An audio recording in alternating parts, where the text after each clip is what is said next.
विद्यार्थी मित्रांनो,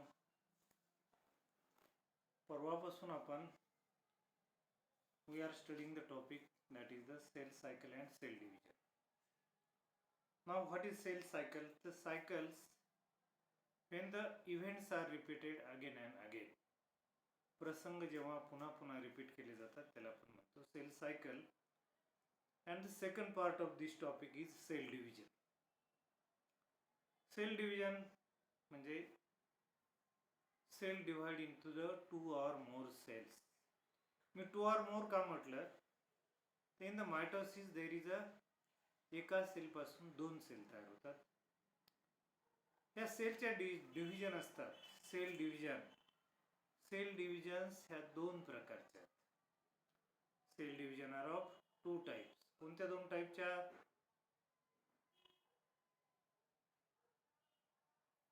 बोलत चला लवकर. सेल डिव्हिजनचे 2 प्रकार कोणते ऋषी? मायटोसिस आणि मियोसिस. एवढं उशीर का लागतोय? उशीर लागला नाही पाहिजे, अलर्ट राहायचंय. सेल डिव्हिजनचे 2 प्रकार मायटोसिस आणि मियोसिस. आता सेल डिवाइड होते, एकाच्या 2 सेल होतात. का होतात?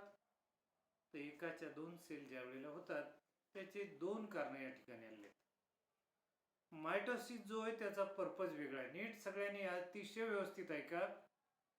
मायटोसिस याचा हेतू वेगळा आहे आणि मियोसिसचा हेतू वेगळा आहे. The purpose of the mitosis and meiosis is a different from each other. दोन्हीचे जर पर्पज एक असते, दोन्हीचा हेतू जर एक असता, तर मग आपल्याला दोन्ही डिव्हिजन वेगळ्या करावं लागले असते का? नाही. फर्स्ट मी मियोसिस सांगतो, मायटोसिस म्हणत नाही. आधी सेकंड डिव्हिजन सांगतो, meiosis. What is the purpose or significance of the purpose, किंवा त्याला शब्द काय वापरतो आपण? सिग्निफिकन्स, महत्व. What is significance of the meiosis? Meiosis take place कुठं होते? Meiosis take place in the reproductive cells. Never forget. Meiosis take place in reproductive cell. You have to remember very well. Rushi, reproductive cell. There is a division that is called as meiosis. या reproductive cell ह्या प्लांटचे असू शकतात किंवा that may be from animal world. चला clear. The first division सांगितलं मी significance कशाचा. मियोसिस कुठं होते? तर that take place in the reproductive cell. झालं क्लिअर सगळ्याला? हो sir. Okay. Meiosis take place in the reproductive cell and mitosis कुठं होतंय? तर सगळ्या ज्या बॉडीच्या सेल आहेत that takes place in the skeletal cell, body cells.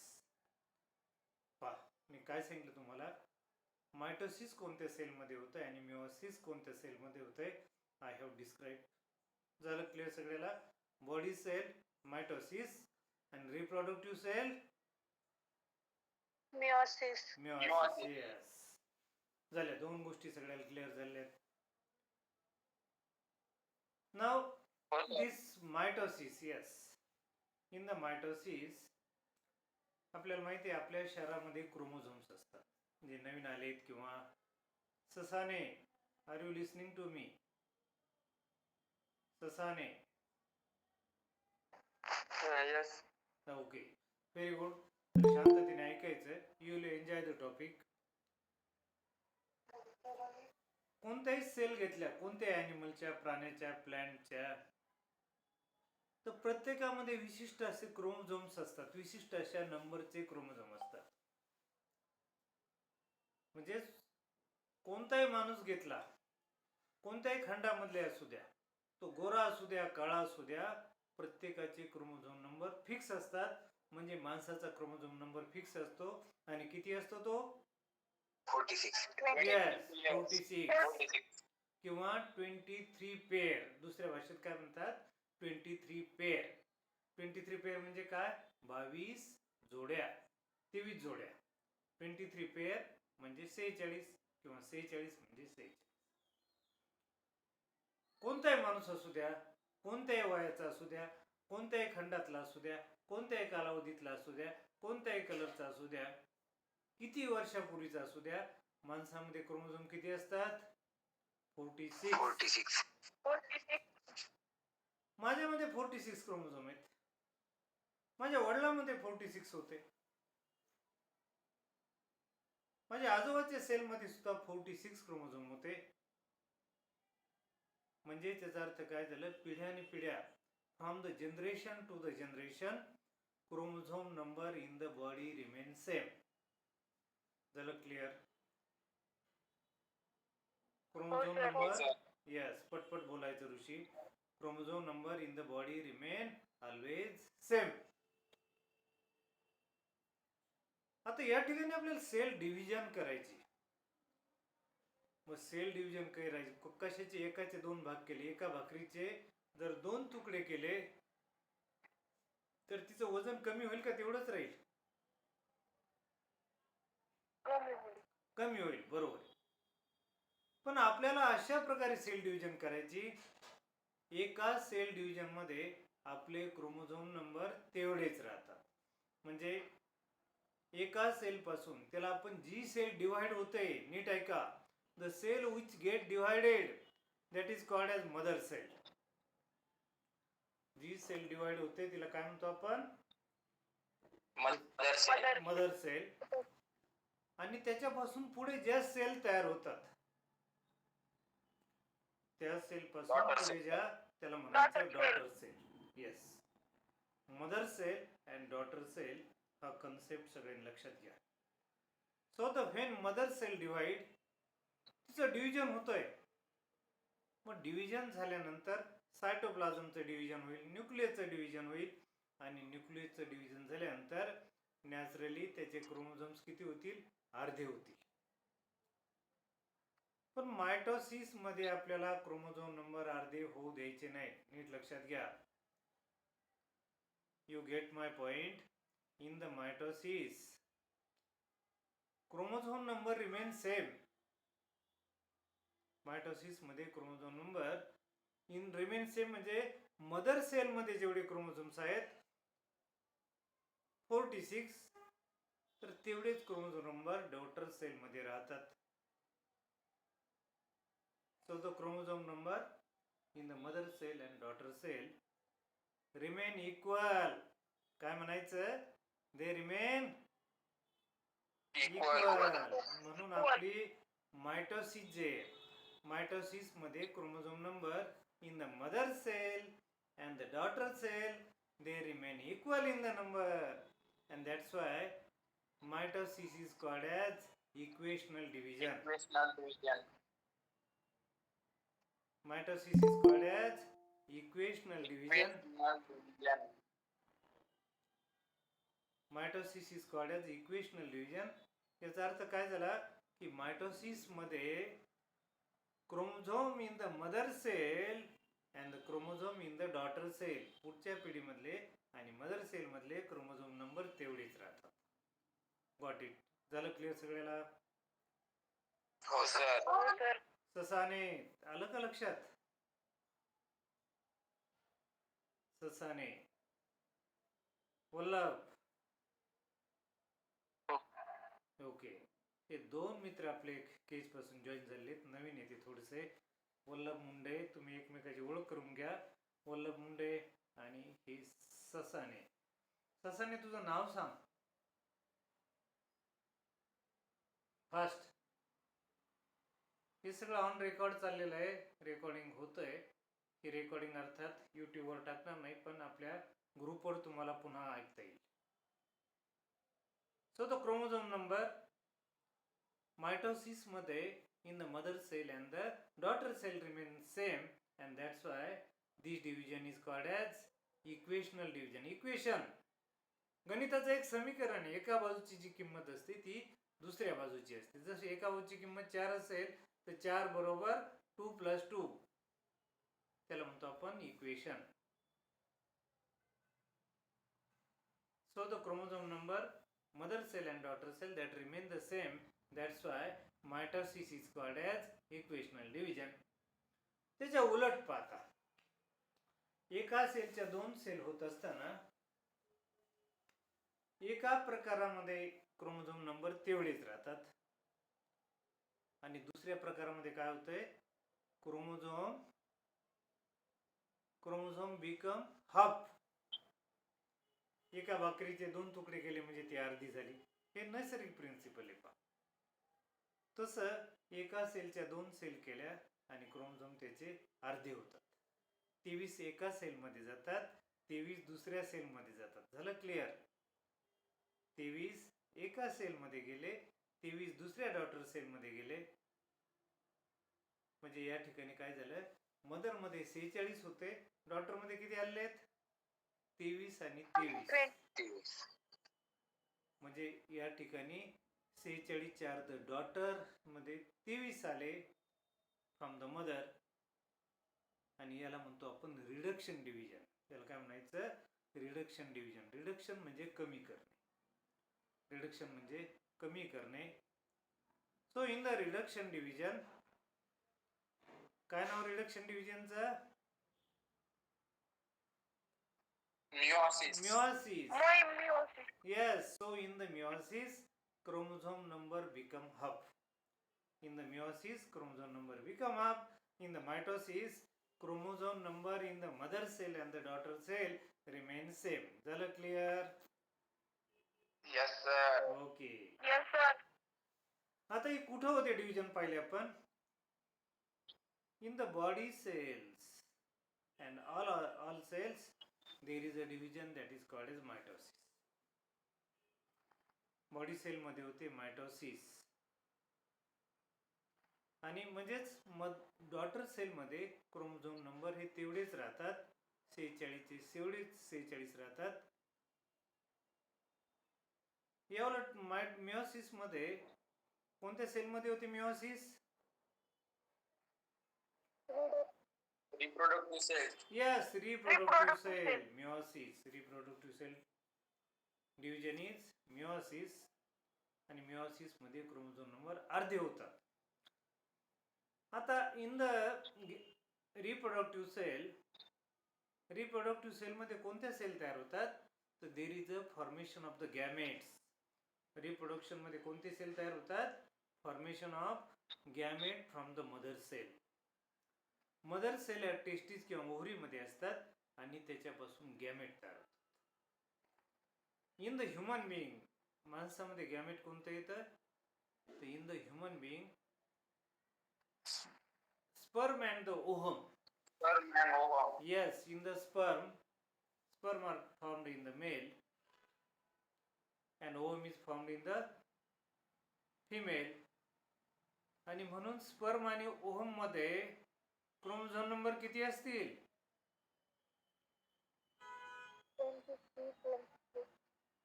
23. Yes 23 असतील. आपण पाहिलं रिप्रोडक्टिव्ह सेल मध्ये, ऑफस्प्रिंग मध्ये, डॉटर सेल मध्ये क्रोमोझोम अर्धे झालेले 23 झालेत. म्हणजे मदर सेल मध्ये किती होते, 46. कोणत्याही नॉर्मल माणसामध्ये किती असतात, 46. कोणते, त्याच्यापासून रिप्रोडक्टिव्ह सेल झाल्या स्पर्म आणि ओव्हम, म्हणजे याच्यामध्ये क्रोमोझोम नंबर अर्धे झाले. झालं क्लिअर सगळ्याला ऋषी? Yes, sir. आता हे अर्धे का झाले लक्षात घ्यायचे तुम्हाला. क्रोमोझोम नंबर अर्धे का झाले, तर आपल्याला माहिती आहे गॅमेट्स पासून पुढची स्टेज काय असते, तर there is a process that is called as fertilization. After the gamete formation the next procedure is fertilization. What happens in the fertilization? The male gamete that is a sperm and the female gamete that is a ovum that come together, that mate and that form the one bigger cell. Sperm आणि ovum एकत्र येतात आणि याच्यापासून मोठी sale तयार होते. त्या सेलला म्हणतो आपण, काय म्हणतो आपण त्या सेलला, झायगॉट. त्या सेलला काय म्हणतो आपण, झायगॉट. सो द स्पर्म आणि ओव्हम एकत्र येतात, प्रोसिजरला काय म्हणतो आपण, fertilization. What is fertilization? The union of the sperm and the ovum. Union of the sperm and the ovum, त्याला काय म्हणतो आपण, Fertilization. Union of the sperm and ovum, fertilization. So the during fertilization काय पाहिलं आपण, इकडचे 23 आले पा, इकडचे 23 आणि दोन्हीचे किती होतात एकत्र, 23 दुने 46. यस, म्हणजे पहा जी पुढची सेल झाली त्याला म्हणायचं झायगॉट. फर्टिलायझेशन नंतर जी सेल झाली कोणती झाली, झायगॉट. म्हणजे झायगॉट मध्ये क्रोमोझोम नंबर किती येतात, 46. जर समजा असं गृहीत धरलं तर स्पर्म मध्ये 46 असते आणि ओव्हम मध्ये 46 असते आणि ते दोघं जर एकत्र आले असते तर त्याच्यापासून किती क्रोमोझोम तयार झाले असते झायगॉट मध्ये, डॉटर सेल मध्ये, 92. तर 92 झाले असते. म्हणजे क्रोमोझोम नंबर दुप्पट झाले असते, वाढले असते. त्याच्यापासून पुढच्या सेल झाले असते तर अजून क्रोमोझोम वाढत गेले असते. आणि क्रोमोझोम जर बदलले तर माणसाचा माणूस राहत नाही, प्राण्याचा प्राणी राहत नाही, त्या स्पेसीची ती स्पेसीज राहत नाही. मग आपल्याला क्रोमोझोम नंबर तेच ठेवायचेत आणि म्हणून त्या ठिकाणी मिओसिस होते during the formation of gametes, that is the sperm and the ovum. Rishi clear? Yes, sir. आता या ठिकाणी पाहिलं आपण रिडक्शन डिव्हिजन काय होते, तर दोन सेलला पुन्हा एकत्र यायचे, त्याच्यापासून झायगॉट तयार होतोय आणि झायगॉट पासून पुढचा नवीन प्राणी तयार होतोय, त्याच्यापासून एम्ब्रिओ तयार होतो आईच्या पोटामध्ये आणि त्याच्यापासून बाळ तयार होतोय, नवीन माणूस तयार झाला त्या ठिकाणी. आणि म्हणून तुम्हाला याचं मिओसिस मध्ये त्याचा क्रोमोझोम नंबर अर्धा का होतो त्याचं महत्व कळलं असेल. अर्धा झाल्यामुळे झायगॉट मध्ये पुन्हा 46 होतो आणि chromosome number is a preserved. Clear? आता मायटोसिस म्हणजे मिओसिस कधी होते, तर meiosis take place in the reproductive cell. म्हणजे रिप्रोडक्शन साठी मिओसिस होते. That may be animal or that may be a plant. Clear? Yes. आता मायटोसिस कधी होते पहा. मायटोसिस मध्ये एका सेल पासून, मदर सेल पासून डॉटर सेल होताना क्रोमोझोम नंबर रिमेन सेम, त्याला म्हणतो आपण इक्वेशनल डिव्हिजन. म्हणजे डॉटर सेल मध्ये क्रोमोझोम नंबर तेवढेच राहतात. आता आपल्याला मायटोसिसची गरज कधी पडते पहा.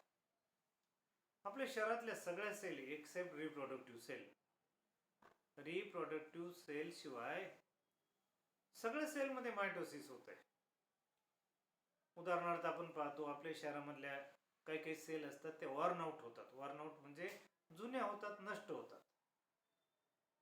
मग त्या नष्ट झाल्यानंतर त्याच्या जागी दुसऱ्या सेल यावे लागतील की नाही, मला सांगा.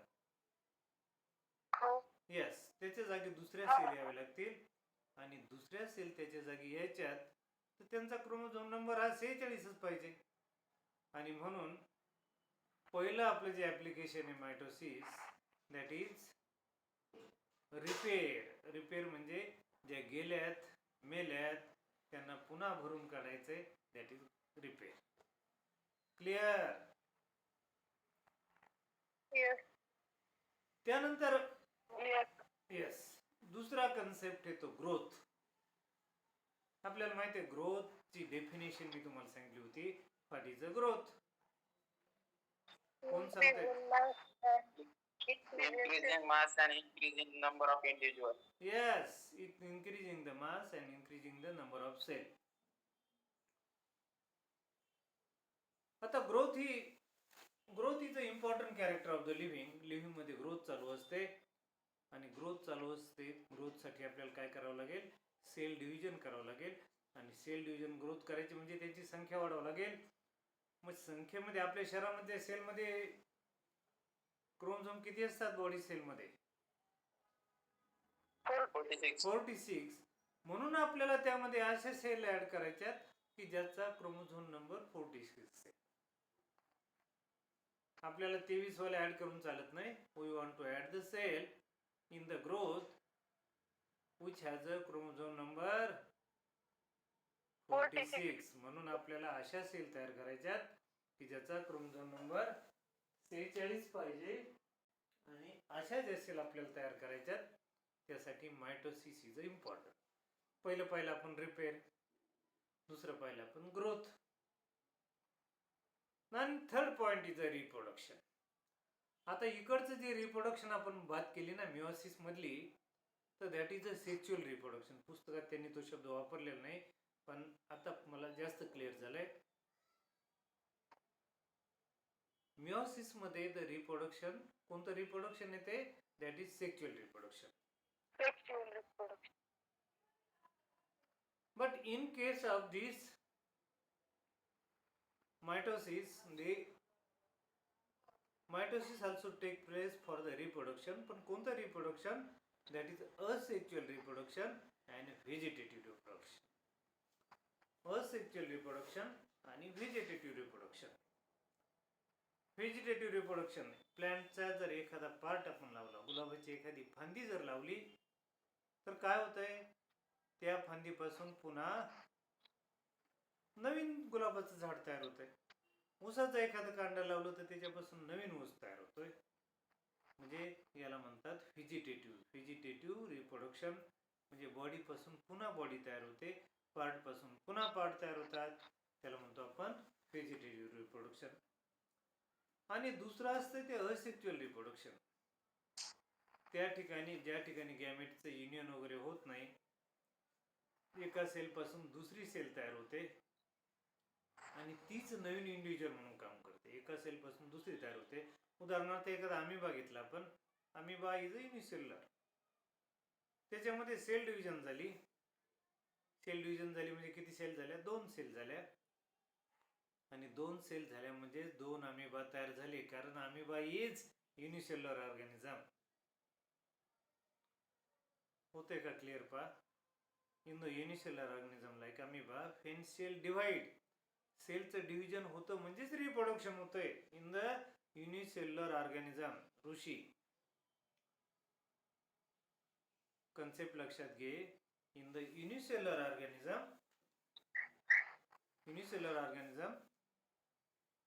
एकाच्या 2 सेल झाल्या म्हणजे सेल डिव्हिजन झाली, आणि एकाच्या 2 सेल झाल्या म्हणजे 2 ॲनिमल तयार झालं, कारण तो ॲनिमल कसा आहे? तो युनिसेल्युलर आहे. एका सेलपासून एकच ॲनिमल तयार झाले, 2 सेल झाले म्हणजे 2 ॲनिमल तयार झाले. मग एकाचे 2 ॲनिमल तयार होत आहेत, 2 लिव्हिंग तयार होत आहेत, तर त्यांचा क्रोमोझोम नंबर तेवढाच लागेल का अर्धा लागेल? तेवढाच लागेल. हा, म्हणून प्रत्येक त्या जनरेशन मधला, त्या ॲनिमल मधला क्रोमोझोम नंबर प्रत्येक पिढीत तेवढाच ठेवावा लागेल. आणि म्हणून त्यासाठी मायटोसिस इज इम्पॉर्टंट. म्हणून what is significance of mitosis? Mitosis is important for repair, growth and the vegetative and asexual reproduction. झालं. अतिशय महत्वाचे वाक्य. You have to remember very very very very well. Got it? And the meiosis पाहिलं आपण. meiosis is important in case of the sexual reproduction. कारण या ठिकाणी सुद्धा गॅमेट्स तयार होतात आणि नंतर गॅमेट एकत्र येऊन नवीन इंडिव्हिज्युअल तयार होतो आणि त्याच्यामध्ये क्रोमोझोम नंबर टिकवला जातो. म्हणजे शेवटी आपलं ध्येय काय होतं की दोन्हीकडे आपण मदर पासून डॉटर सेल होताना क्रोमोझोम नंबर टिकवण्याचा प्रयत्न केलेला आहे. क्लिअर झालं? क्लिअर सगळ्याला? दोन्हीकडे हो, आपण काय सर. केलेलं आहे की क्रोमोझोम नंबर त्या ठिकाणी टिकवण्याचा प्रयत्न केलेला आहे किंवा तेवढ्याच ठेवण्याचा प्रयत्न केलेला आहे. त्यानंतर पुढचा एक अतिशय महत्वाचा आणि यावर प्रश्न आलेला आहे, तो लक्षात ठेवायचा आहे. सेलचा कधी कधी आकार वाढतो, न्यूक्लियसचा आकार कमी जास्त राहतो. आता न्यूक्लियस आणि त्याच्या न्यूक्लियस आपल्याला कुठं असतं? तर सेलचे सेंट्रल असतं युजली.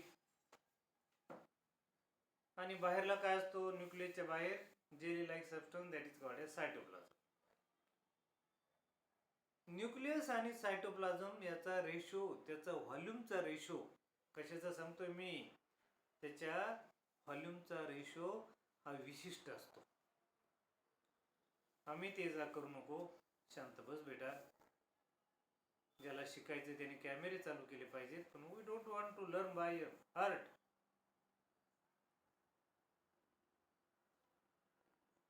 तुमचे कॅमेरे चालू असतील तर तुम्हाला उठबस करता येत नाही, म्हणून तुमचे कॅमेरे जमन तेवढे चालू करायचे आहेत.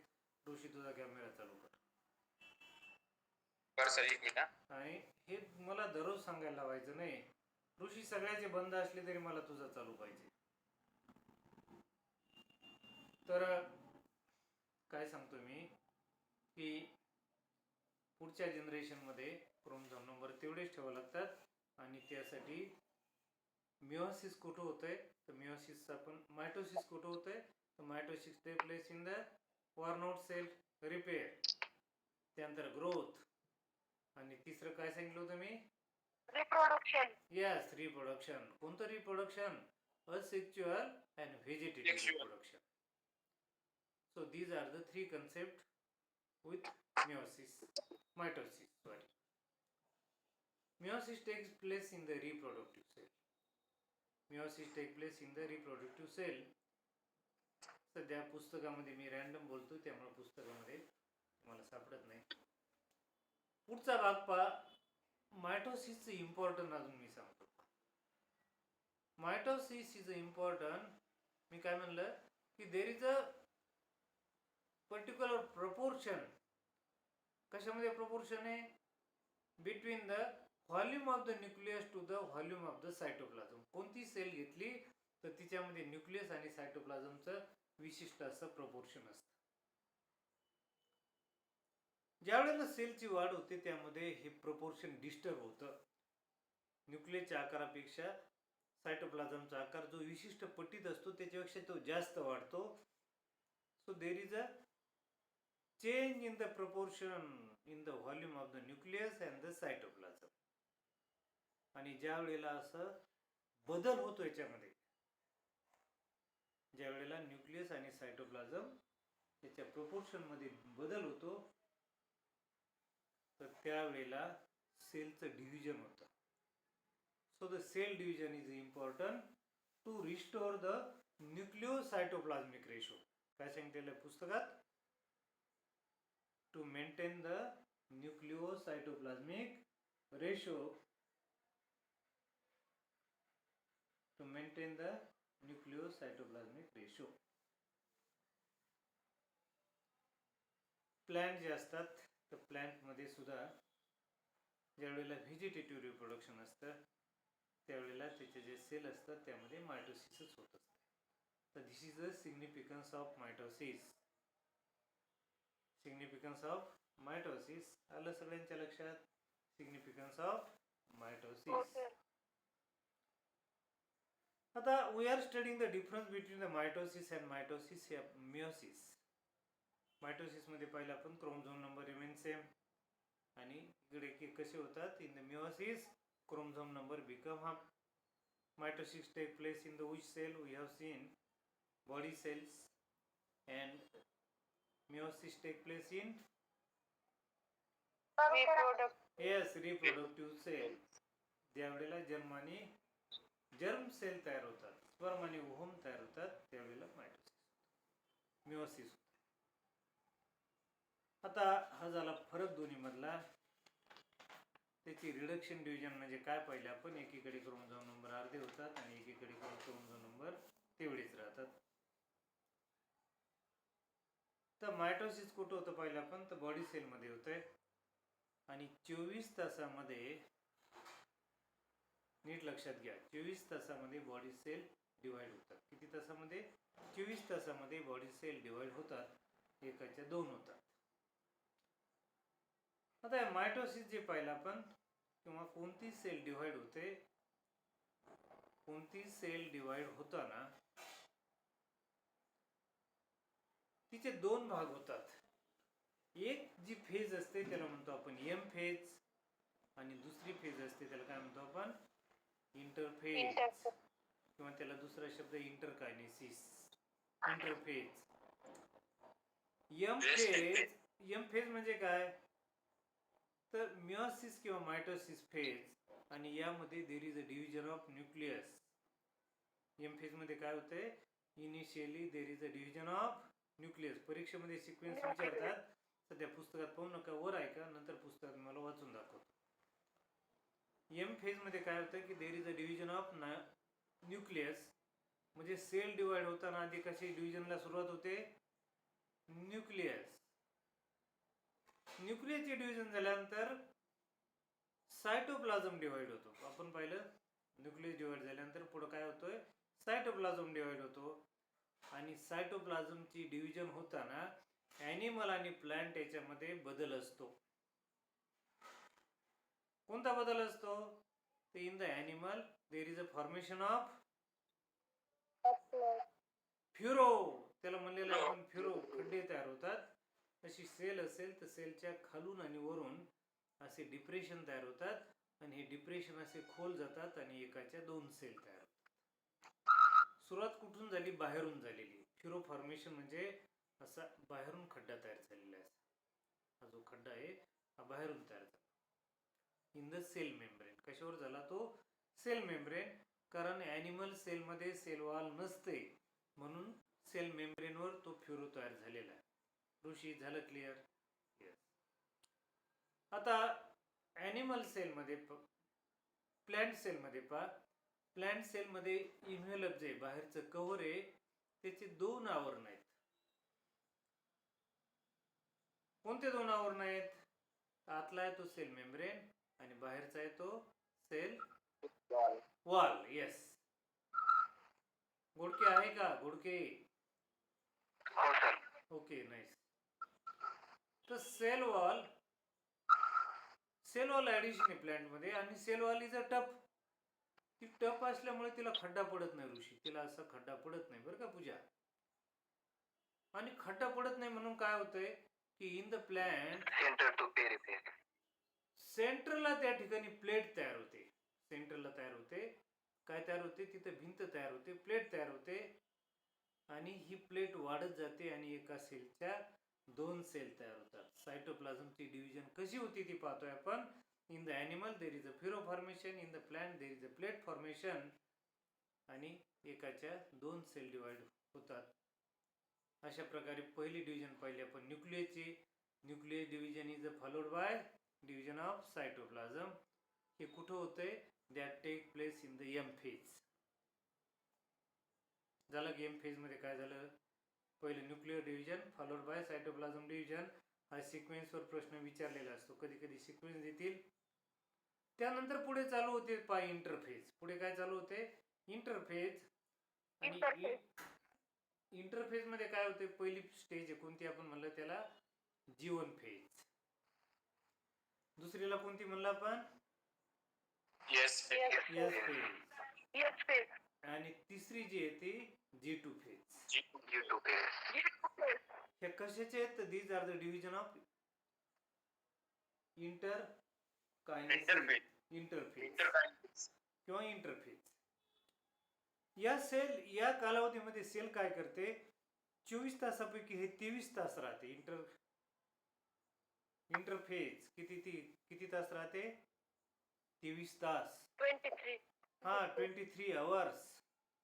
आणि यामध्ये सेल काय करते? Cell try to divide cell try to prepare herself for the cell division. Cell division मध्ये ती स्वतःला सेल डिव्हिजन साठी तयार करायचा प्रयत्न करते. मग कोणत्या याच्यामध्ये काय काय इव्हेंट्स होतात? जीवनला काय म्हणलं आपण? फर्स्ट ग्रोथ फेज किंवा त्याला दुसरं नाव येतं पोस्ट मायटोटिक. मायटोसिस किंवा मायटोसिस नंतर आलेलं आहे समजा. एम फेज मध्ये नंतर आलं ना ते, म्हणून त्याला म्हणतात पोस्ट मायटोटिक फेज. आणि G2 ला काय म्हणावं लागेल याच भाषेमध्ये बोललो तर ऋषी? Post mitotic. आणि G2 काय आहे? त्याच्या अगोदर आलेलं आहे. Yes, pre mitotic phase. Yes, अगोदर आले म्हणून त्याला G2 ला म्हणतो आपण प्री मायटोटिक. नंतर येते ते पोस्ट मायटोटिक. झालं गोष्टी क्लिअर? आणि इंटरकायनेसिस मध्ये cell prepare her cell for the cell division. मग जीवन मध्ये काय होतं तुम्ही पाहिलं? जीवन मध्ये काय होत आहे? त्या ठिकाणी प्रोटीन आणि RNA तयार होतात. प्रोटीन आणि RNA तयार होतात. 3 प्रकारचे RNA तिन्ही तयार होतात. सिंथेसिस मध्ये देर is a synthesis of DNA. Synthesis मध्ये काय तयार होतो? डीएनए. आणि सिंथेसिस मध्ये डीएनए ची अमाऊंट वाढते. काय वाढते? अमाऊंट वाढते. But chromosome number remain same. त्याच्यामध्ये सिंथेसिस होतो म्हणजे क्रोमोझोम नंबर सेलचा वाढतो का? नाही वाढत. त्याची अमाऊंट वाढते. का वाढते अमाऊंट? तर आपल्याला माहिती मिओसिस मध्ये मायटोसिस मध्ये एका सेलच्या ऋषी 2 सेल तयार करायच्यात. जसं एखादा ऊस घेतला तर ऊसाचे आपण 2 भाग करतो खाण्यासाठी, नाही का? तसे मायटोसिस मध्ये आपण एका सेलचे असे 2 भाग करतो किंवा प्रत्येक क्रोमोझोमचे आपण असे 2 भाग करतो. म्हणजे इकडे 47 पीस होतात आणि इकडे 47 पीस होतात. दोन्ही सेलमध्ये, मदर सेलमध्ये 47 आणि दुसऱ्या किंवा दोन्ही डॉटर सेलमध्ये 47 होती. ऋषी क्लिअर होता का? पहा. मुक्ता, मायटोसिस मध्ये सेल उभं कापलं जातं आणि प्रत्येक क्रोमोझोम असा उभा कापल्यामुळे पुढच्या पिढीमध्ये प्रत्येक सेलमध्ये 47 क्रोमोझोम राहतात. हे समजणं अतिशय महत्वाचं पॉइंट. एवढं समजलं की सगळं पुस्तक समजलं, चॅप्टर समजला म्हणायचा. इन द मायटोसिस दोन्ही सेलमध्ये क्रोमोझोम नंबर तेवढेच का राहतात. दोन्ही डॉटर सेलमध्ये जरी अर्धे जेनेटिक मटेरियल गेलं तरी तेवढेच का राहतात. तर क्रोमोझोम हे उभ्याने लॉंगिट्युडनली डायरेक्शनने कट होतात आणि म्हणून दोन्हीमध्ये क्रोमोझोम नंबर तेवढाच राहतो इन केस ऑफ मायटोसिस. तर मायटोसिस मधली दुसरी फेज पाहिली आपण सिंथेसिस. आणि सिंथेसिस मध्ये क्रोमोझोम नंबर तेवढाच राहतो. प्रश्न विचारलेला आहे आणि विचारतात सिंथेसिस मध्ये क्रोमोझोम नंबर किती राहतो? तेवढाच राहतो, 46 राहतो in the case of animal cell. त्यानंतर शेवटची येते ती G2 फेज. आणि G2 फेज मध्ये काय तयार होतंय? त्या ठिकाणी सुद्धा प्रोटीन्स तयार होतात आणि सेल स्वतःला ऍक्टिव्ह करते. सिंथेसिस फेज मध्ये पहा, मायटोसिसच्या सिंथेसिस फेज मध्ये there is a formation of centriole. Rishi नीट लक्षात घे. जसे डीएनए तयार होतात तसे काय तयार होतात? मुक्ता, सेंट्रिओल तयार होतात. त्या ठिकाणी सेंट्रिओल्स. सेंट्रिओल म्हणजे 2 खुंट असतात. हे सेलच्या 2 टोकाला जातात हे आणि त्याला धागे बांधले जातात. जसं एखादं जनावर बांधायचंय तर तुम्ही काय करता? एखादी मातीमध्ये मेख ठोकता, त्या मेखला धागा बांधता आणि तो जनावराच्या गळ्यात बांधतात. तसं क्रोमोझोम जर एखादा घेतला आपण तर क्रोमोझोमच्या मध्ये सेंटरला जे बटन असतं त्याला म्हणायचं सेंट्रोमेअर. लक्षात घ्या नीट. Each and every sentence, every point is important. Chromosomes आपण जर असा घेतला तर त्याच्या सेंटरचा जो पॉइंट आहे त्याला काय म्हणतो आपण? सेंट्रोमेअर. आणि सेंट्रोमेअर हे सेंटरचं जे बटन आहे, काय नाव सांगितलं त्याचं मुक्ता? सेंट्रोमेर. येस. सेंट्रोमेअरचे जे सरफेस असतात, त्याचे जे सरफेस असतात, सेंट्रोमेअरच्या बटनाचे जे सरफेस असतात बाहेरचे, त्याला म्हणतात कायनेटोकोर्स. सरफेसला काय म्हणायचं? बोला. कायनेटोकोर्स. तर हे जे धागे असतात आपले सेंट्रिओल करून बाहेरून जे धागे आलेले असतात, असा हा क्रोमोझोम असतो. त्याच्या वरच्या आणि खालच्या बाजूला असतो तो कायनेटोकोर्स आणि वरच्या बाजूला सेलच्या सेंट्रिओल असतात. सेंट्रिओल पासून धागे निघतात आणि कायनेटोकोरला अटॅच होतात आणि ज्या वेळेला धागे ओढतात त्यावेळेला आपला हा क्रोमोझोम्स असा 2 भाग होतात. हा जो क्रोमोझोम असतो ना तो 2 पार्टचा मुळात बनलेला असतो. त्याला म्हणतात क्रोमॅटिड्स. किड सारखं लक्षात ठेवा. किड म्हणजे काय? किड म्हणजे काय? किड म्हणजे लहान मूल. किड म्हणजे लहान मूल. तसं एका क्रोमोझोमचा जो अर्धा भाग आहे त्याला म्हणतो आपण क्रोमॅटिड्स. किती क्रोमॅटिड असतात? 2 असतात आणि एकमेकाला जोडलेले असतात पॉइंटने. त्याला म्हणतो आपण सेंट्रोमेअर. ह्या दोन्ही क्रोमॅटिड असतात, याला म्हणायचं सिस्टर क्रोमॅटिड. एकमेकाच्या एकाच क्रोमोझोम मधल्यात, एका फॅमिली मधल्यात. आपण एका फॅमिलीला म्हणतो आपण ब्रदर अँड सिस्टर. तसे एकाच क्रोमोझोम मधले जे असतात हे दोन्ही क्रोमॅटिड, याला काय म्हणायचं? Sister chromatid. काय म्हणायचं ऋषी? Sister chromatid. क्रोमॅटिड. झालं का? क्लिअर झालं आता सिस्टर क्रोमॅटिड. आणि जोडलेलं बटन आहे त्याला म्हणायचं सेंट्रोमेर. त्याचं सरफेस कायनेटोकोर्स. कायनेटोकोर्सला हे ट्युब्युलिन प्रोटीन पासून फायबर तयार होतात. प्रश्न आला होता की फायबर जे एकमेकाला अटॅच करतात ते कशाचे आहेत? तर that is made from the tubulin protein. कोणत्या प्रोटीनचे फायबर असतात? Tubulin protein.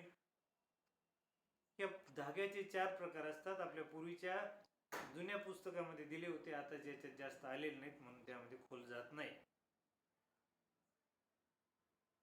तर अशा प्रकारे सेल काय करते? स्वतःला डिव्हिजन साठी तयार करते. म्हणून सेल डिव्हिजन मधला क्रम पहा. पहिला येतो मायटोसिस, त्यानंतर मायटोसिस किंवा मायटोसिस मधला क्रम पहा. पहिला येतो एम फेज. एम फेज मधले इव्हेंट्स माहिती आहे तुम्हाला? प्रोफेज, मोटाफेज, अनाफेज आणि टेलोफेज. कदाचित हे सांगतील किंवा एम फेज म्हणतील. म्हणजेच याला म्हणायचं किंवा असं म्हणतील कॅरिओकायनेसिस. मग कॅरिओकायनेसिस फॉलोड बाय पुढं कशाची डिव्हिजन आहे? Cytokinesis. Yes, then there is a division of cytoplasm, cytokinesis. त्याच्यानंतर पुढे कोणती स्टेज आहे? कोणती फेज आहे? G1 phase. त्याच्यानंतर G2 phase, sorry S phase. त्यानंतर G2 फेज. पुन्हा येते ते एम फेज किंवा कॅरिओकायनेसिस. त्यानंतर सायटोकायनेसिस. त्यानंतर पुन्हा G1 phase, S phase, G2 phase.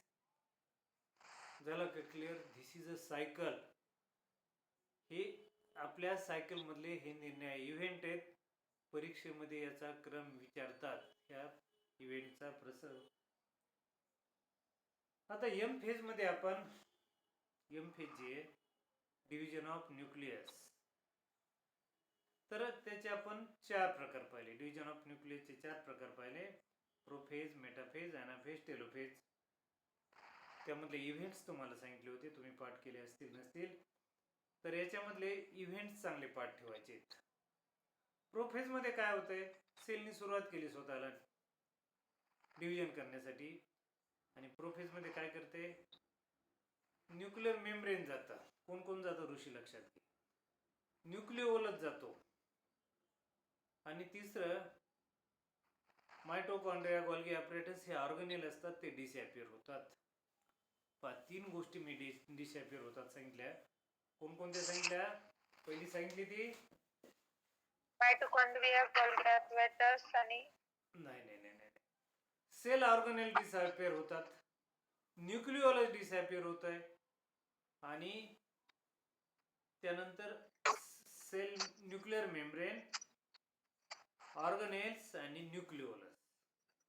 Nuclear membrane, nucleolus आणि ऑर्गनेल हे सगळे डिसॅपियर होतात. लक्षात कसं ठेवायचं?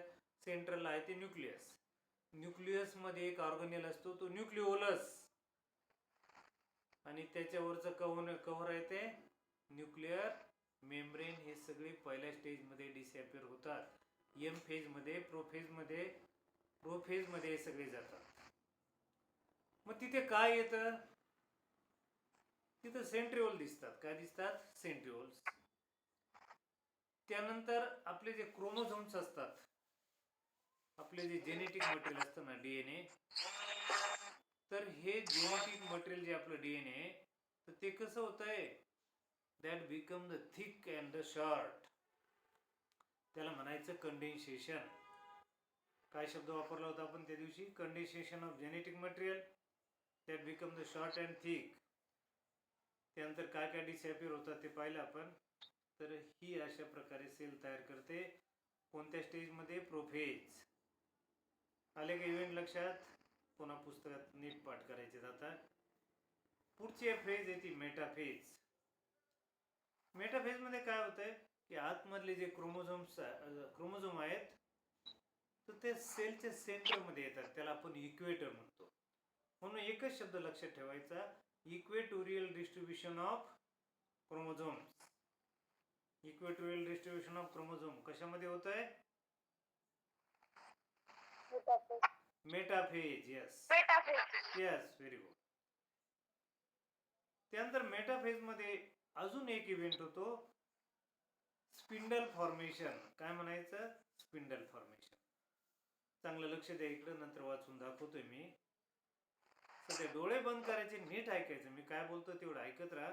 स्पिंडल फॉर्मेशन आणि दुसरं सांगितलं आपण, पहिलं काय सांगितलं?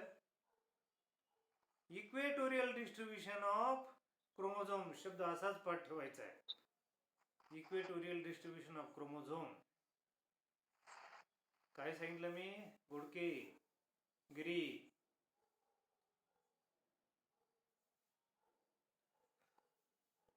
इक्वेटोरियल डिस्ट्रीब्युशन ऑफ क्रोमोझोम्स आणि दुसरं स्पिंडल फॉर्मेशन कशामध्ये झाले? मेटाफेज. नंतर ॲनाफेज. ॲनाफेज मध्ये काय तयार होतंय? ॲनाफेज मध्ये हे जे क्रोमोझोम्स असतात त्याला धागे जोडलेले तसे खालून वरून, तर ते एकमेकापासून दूर जायला लागतात. So this sister chromatid they go away from the each other. A stand for away, anaphase. A stand for away. एकमेकापासून ते दूर जायला. झालं क्लिअर? सिस्टर क्रोमॅटिड्स एकमेकापासून दूर जायला लागतात. ऋषी झालं का क्लिअर? हो सर. हा. आणि तिसरी फेज कोणती आहे? टेलोफेज. टेलोफेज मध्ये काय होतंय की पहिल्या फेज मध्ये, प्रोफेज मध्ये जे झालं होतं त्याच्या बरोबर उलट होतंय. न्यूक्लिअर मेम्ब्रेन गेलं होतं, न्यूक्लियसला मेम्ब्रेन येते. न्यूक्लिओलस डिसॅपियर झालं होतं, ॲपियर होतो. त्या सेंट्रिओल आले होते ते डिसॅपियर होतात. न्यूक्लिअर मेम्ब्रेन गेले होते ते पुन्हा येतात. अशा प्रकारे. आणि आपलं कंडेन्सेशन झालं होतं, जेनेटिक मटेरियलचं काय झालं होतं ऋषी? कंडेन्सेशन. याच्यामध्ये म्हणायचं डिकंडेन्सेशन किंवा डिहायड्रेशन. डिकंडेन्सेशन किंवा डिहायड्रेशन, गोंधळ करू नका. जेनेटिक मटेरियल मध्ये डिकंडेन्सेशन किंवा dehydration take place in the telophase. तर अशा प्रकारचे इव्हेंट हे आपले फेज मध्ये होत असतात.